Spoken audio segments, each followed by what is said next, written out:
The Greedy Bear. Once upon a time, a poor woodman and his wife lived in a tiny hut close to the orchard of a rich man. So close that the branches of a pear tree hung right over the cottage yard. It was agreed between the rich man and the couple that if any of the fruit fell into the yard, the couple were to be allowed to eat it. So you may imagine with what hungry eyes they watched the pears ripening, and prayed for a storm of wind or a flock of flying foxes or anything that would cause the fruit to fall.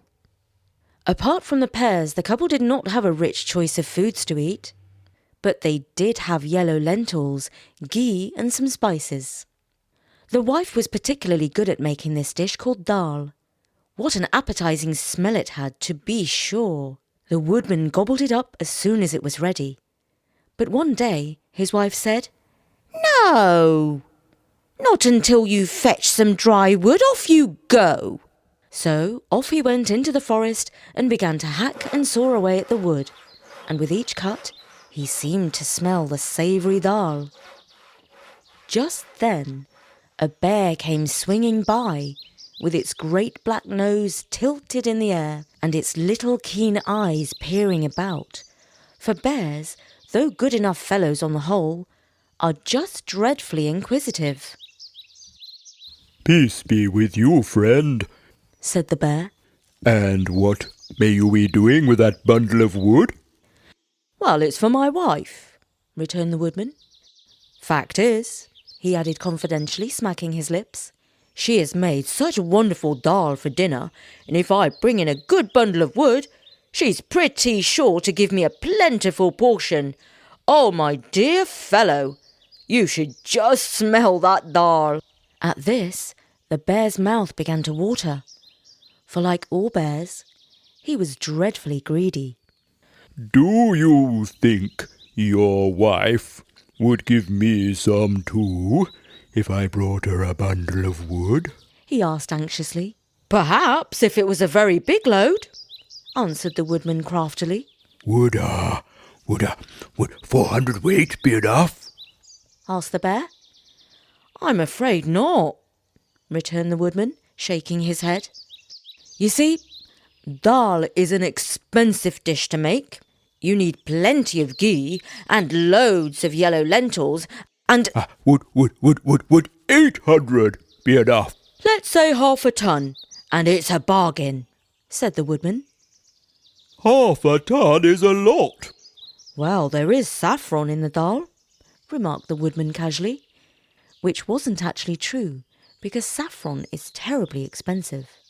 The bear licked his lips, and his little eyes twinkled with greed and delight. "Well, it's a bargain. Go home, smartish, and tell your wife to keep that dal hot. I'll be with you in a trice."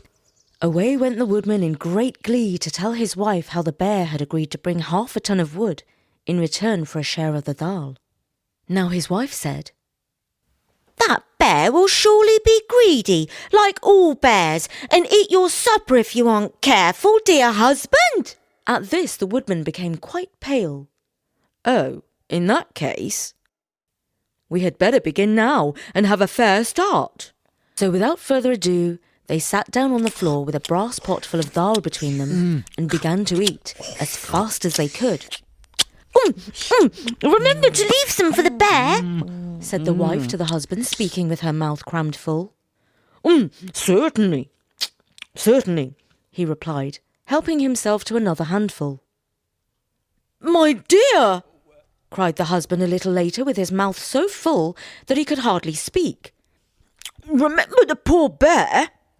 "Of course, my love," returned the wife, taking another mouthful. So it went on till there was not a single grain left in the pot. "What's to be done now?" said the woodman. "It's all your fault for eating so much." "My fault?" retorted his wife scornfully. "Why, you ate twice as much as I did." "No, I didn't." "Yes, you did. Men always eat more than women." "No, we don't." "Oh, yes, you do." "Well, it's no use quarrelling about it now, is there?"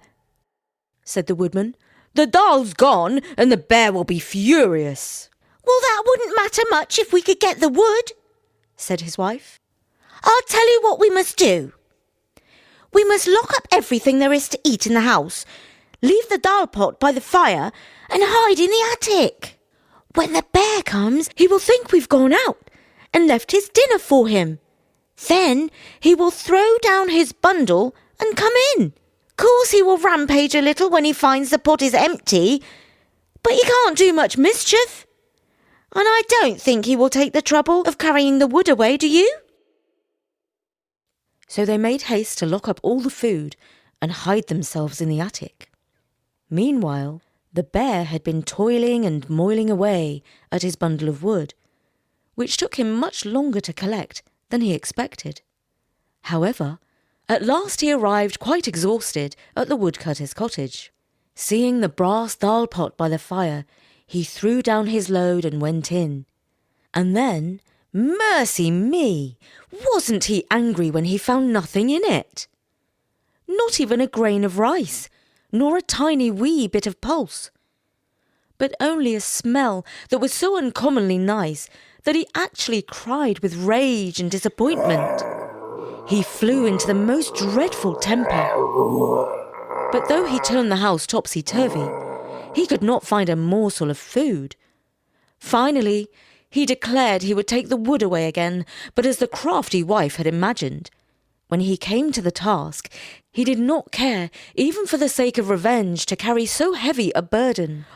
"I won't go away empty-handed," said he to himself, seizing the dal pot. "If I can't get the taste, I'll get the smell." Now, as he left the cottage, he caught sight of the beautiful golden pears hanging over into the yard. His mouth began to water at once, for he was so desperately hungry, and the pears were the first of the season.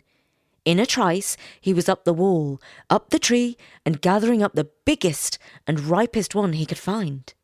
He was just putting it in his mouth when a thought struck him. If I take these pears home, I shall be able to sell them for ever so much to the other bears, and then with the money I shall be able to buy some of that dal. Ha! I shall have the best bargain after all." So saying, he began to gather the ripe pears as fast as he could and put them into the pot. But whenever he came to an unripe one, he would shake his head and say, "No one would buy that. Yet it is a pity to waste it." So he would pop it into his mouth and eat it, making wry faces, as if it was very sour. Now all this time, the woodman's wife had been watching the bear through a crack and holding her breath for fear of discovery. But at last, what with the attic being rather dusty, just as the pot was quite full of golden ripe pears, out she came with the most tremendous sneeze you ever heard. Achoo! The bear, thinking someone had fired a gun at him, dropped the pot into the cottage yard and fled into the forest as fast as his legs would carry him. So the woodman and his wife got the dal, the wood, and the lovely pears. But the poor bear got nothing but a very bad stomachache from eating unripe fruit. And that was the story of the greedy bear, though perhaps it was the two humans that were more greedy. In fact, I feel a bit sorry for that hungry bear.